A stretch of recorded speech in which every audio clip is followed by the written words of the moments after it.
starts a process where we're going to be painting my daughter's parking space at her high school. This is a tradition that her school does for the seniors, and she's going into her 12th grade year. So it starts today. It's going to be a multi-day process. Today we are just going to be blacking out the existing spaces from last year's graduates. But before I begin, I want to show you what materials I'm working with after today's blackout of the old spaces. We're going to start with a base of this Valspar zone marking paint, which is usually used for lines, but we're going to actually do her whole space with a white background, and that's what that is. Then we're going to follow it with some colors. She's going to be doing a geometric paint design, and some people do caricatures or things like that, but we're just going to go with geometric. So we were going to do some color blocking, and this happens to be Blick acrylic economy acrylic polymer paint, which is supposed to hold up really good. And those are going to be our base colors. We're going to have a feature color of that yellow. And if you notice over here in the corner, there's a reflective glass beads bag. What this is used for is at airports and other striping areas where there's paint on the ground, just to make it more reflective, you add these beads on top of the paint before it dries. And the light, bounces off of it really cool. So these are the things that I'm going to be working with to get the color down. And then to top it all off, we're going to top it off with Thompson's water seal. Now, the reason I'm using 2 gallons of the zone marking paint is each of these covers about 200 square feet. And believe it or not, a parking space is just a little bit more than that. So I wanted to get some extra just in case. So the water seal will help us maintain its good look over time. We'd like to have it down there for the whole school year. I don't think anybody else is doing this, so it's just an added protection that we're going to put on it. So I'm going to cut to now the blacking out of the old spaces. This is a picture of last year's senior parking spaces that will get blacked out today. Notice how weathered they are. In just a few moments, that's all going to be gone. So here we are, continuing on with our blackout time. And as you see there, we're using a Sherwin-Williams industrial enamel. It's all black, and these are the spaces that have been done so far. Each one's getting covered pretty decently. There were some designs that did not use the whole space, so in those cases we're just going to cover over just the lines that were used. Of course, we're leaving the parking lines in between each space untouched. This is a close-up of the Sherwin-Williams protective and marine coatings black paint that we're using for the blackout. Believe me when I say this, it is very effective. So here's the completed blackout space. This many took us just over an hour, I believe. Many hands make light work. It's pretty good. Again, we're not looking for perfection because these spaces are going to be covered over with other paint that the students are going to put on top of it. Things that we need to paint with. We've got the materials, which are the paints, but we still need to get rollers and brushes and things like that. I'm going to probably over-purchase some of that material and take back what we don't need if we don't use all the rollers, and by rollers I mean the refills, the squishy stuff that you actually put on your handles. So we're going to jump to that and head over to Home Depot.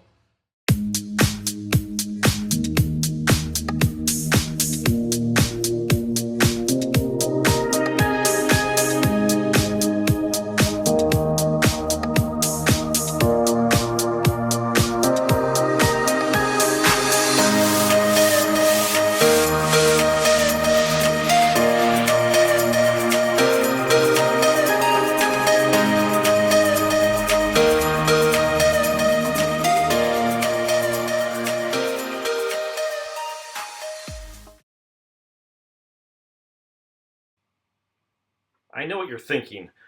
Hey, where did the white paint come from? Well, the previous evening we needed to spend some time painting, knowing that we may or may not have to do a second coat of the white striping paint within the space. So we came the night before, we did it in the dark, and we tried our best. And this is the result.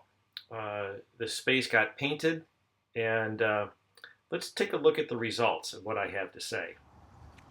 Okay, so we're at the next day. This is the day after our nighttime painting. We got our first coat on here. We are going to do a second coat because we see that there's a lot of cracks and divots that have not been filled in all that good. So we're going to go back to our painting. We'll finish this off so we can get things done. We're going to go with a little time lapse. We'll see you in a few moments.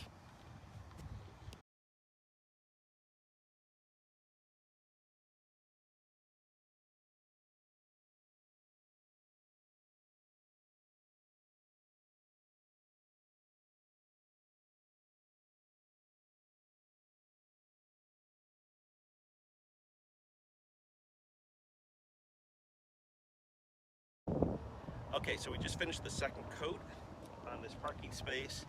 There were a lot of pinholes and cracks that we did not see last night, which is fine, only because the second coat would have covered them anyways. We took some time and used the corner of our rollers to really get into those pinholes and cracks, clear them up. And as you can see, we've got a pretty white space. So when we come back later this afternoon with the color, it'll be good to go. See you in a minute. So we're getting ready to do the final coloring on here, and I wanted to show you my daughter's up-close design that we're using. She's doing color blocking, and we're going to transfer some painter's tape onto the parking lot space just to separate all the colors. So there's going to be a white border in between each color just for simplicity, and we're going to get this going here real quick.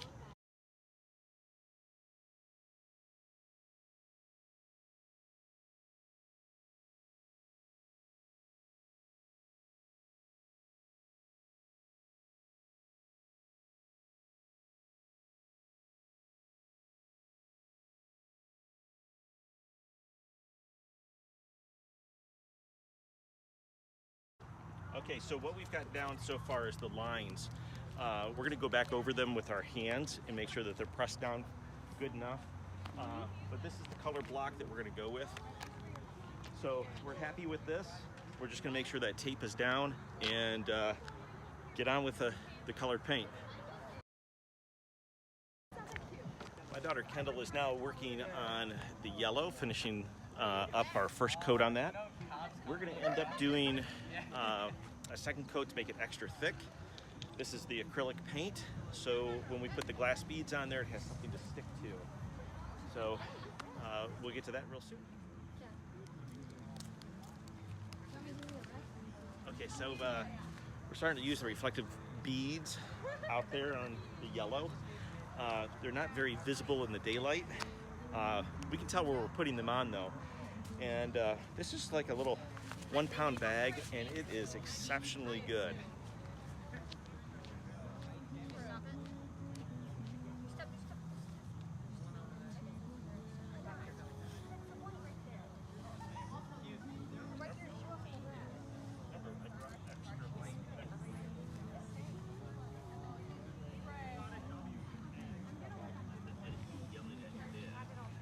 Okay, so right now we're going to get moving on all the other colors. Hit the time lapse.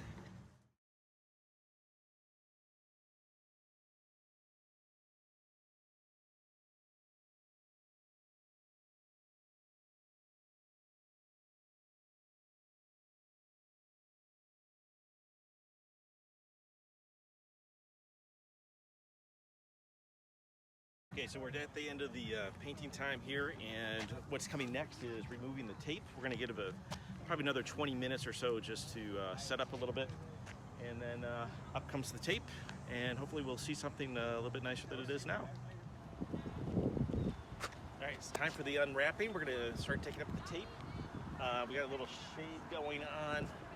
It's still a little tacky, but I don't think that's going to mess up the tape too much. So let's get to it. We're going to do a quick time lapse.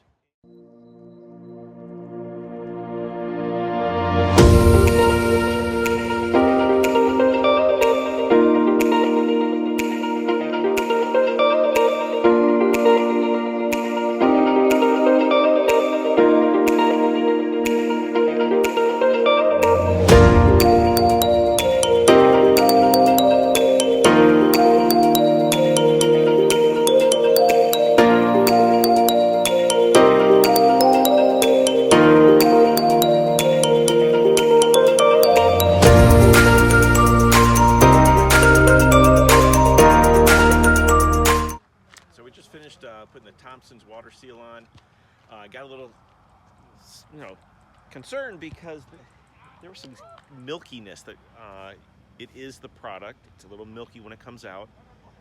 You can see over here on the bronze, it is a little discolored, but my daughter assures me that she is expecting it to go clear by morning. So we're at dusk here, and we're going to close it up for the night. We'll come back with some closing thoughts.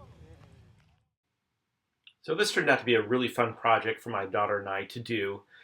The colors are just really vibrant, and it came out better than I think we expected. The top coat did indeed dry very clear, and we're really happy with that. Check out the description below to see all of the different materials that we purchased going into this. Even though there's a lot of steps, it was pretty easy to do and just a good time to spend with my daughter. So just wanting to show you some of the other examples of what some of the seniors have done this year. Some pretty cool colors. And here's a really nice illustration.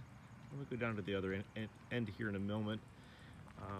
This is the space that was topped off with the dry lock clear, which is similar, I guess, to the Thompson's water seal. I'll go ahead and just take pictures of the other examples.